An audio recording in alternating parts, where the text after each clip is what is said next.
சிறுதானியங்களை திரும்ப திரும்ப கொண்டாடுவதற்கான அடிப்படை காரணம் அதில் இருக்கக்கூடிய ரெசிஸ்டன்ட் ஸ்டார்ச். அன்னைக்கு தெரியாது.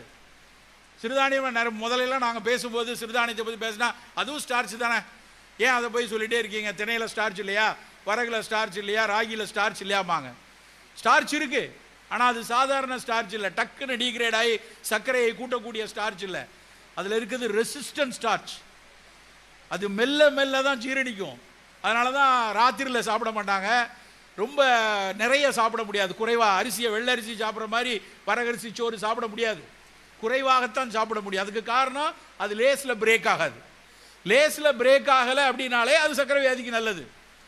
வேகமாக உட்கிரகித்தால், வேகமாக அந்த அரிசியினுடைய குளுக்கோஸ், இப்போ நார்மலாக வெள்ளை அரிசியை வேக வச்சு வாயில் போட்டோம்னா வாயில் இருக்க உமிழ்நீரில் இருக்கக்கூடிய சலைவரி அமைலேஸே அதை பிரேக் பண்ணிடும். அதுவே டக்குன்னு குளுக்கோஸ் அப்சார்ப் பண்ண ஆரம்பிச்சிடும். படு வேகமாக சர்க்கரை ரத்தத்தில் ஏறும். ஆனால் வரகரிசி சோறில் இருக்கக்கூடிய ரெசிஸ்டன்ட் ஸ்டார்ச்சோ பிற சிறுதானியங்களில் இருக்கக்கூடிய ரெசிஸ்டன்ட் ஸ்டார்ச்சோ அவ்வளோ வேகமாக ஏறாது. புட்டு மாவுக்கு நம்ம ஊரில் நம்ம அரிசி வெள்ளை அரிசி மாவை வச்சு பண்ணுறோம். இலங்கையில் ஒடியன் மாவை பயன்படுத்துகிறார்கள். ஒடியன்னா என்ன தெரியுமா? பணமாவு, பனங்கிழங்கு மாவு.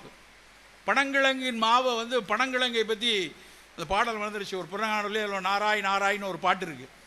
வறுமையில் சாப்பிடக்கூடிய ஒரு உணவாக அந்த பனங்கிழங்கை அந்த காலத்தில் அப்படி சாப்பிட்ருக்காங்க.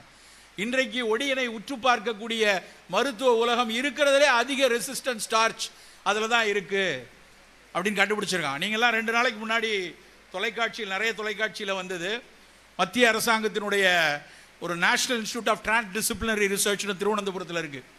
அதனுடைய டைரக்டர், அதனுடைய மிகப்பெரிய விஞ்ஞானி, அவர் ஒரு அரிசியை அறிமுகப்படுத்தி இருக்கிறார். டாடா நிறுவனம் அதை சந்தைப்படுத்துவதற்காக மத்திய அரசிடமிருந்து அது அதனுடைய லைசன்ஸ் உரிமையை வாங்கியிருக்கு. நிறைய பேர் எனக்கு கேட்டாங்க, சார் சர்க்கரை வியாதியே வராதாமே அந்த அரிசி, அந்த அரிசிக்கு டிசைனர் ரைஸ் அப்படின்னு, லோஜியே டிசைனர் ரைஸ் அப்படின்னு வச்சுருக்காங்க. எப்படி சார்னா அதனுடைய நுட்பம் என்னென்றால் அதில் அவங்க கொஞ்சம் கூடுதல் புரதம், இந்த ரெசிஸ்டன்ட் ஸ்டார்ச் சேர்த்து அந்த ரைஸ் கர்னலை கொண்டு வந்திருக்காங்க. அதில் ஒரு பேட்டன்ட் இதாக மத்திய அரசினுடைய அந்த நேஷனல் இன்ஸ்டியூட் ஆஃப் டிரான்ஸ்டிசிப்ளினரி ரிசர்ச் அதை செய்து டாடா நிறுவனம் இது சர்க்கரை வியாதிக்காரர்களுக்கு சந்தைப்படுத்தலாம் என்று ஆரம்பித்திருக்கிறார்கள். அதுக்கான பின்னணியும் அது ரெசிஸ்டன்ட் ஸ்டார்ச் தான். அப்போ நம்ம என்ன யோசிக்கணும், நம்ம உணவு தினம் தினம் சாப்பிடக்கூடிய உணவில் வேகமாக ரத்தத்தில் சர்க்கரை சேர்க்காத உணவுகள் என்னன்னு தேடினா அங்கேயும் நம்ம மரபு உணவுகள் நமக்கான விடையோடு இருக்குது.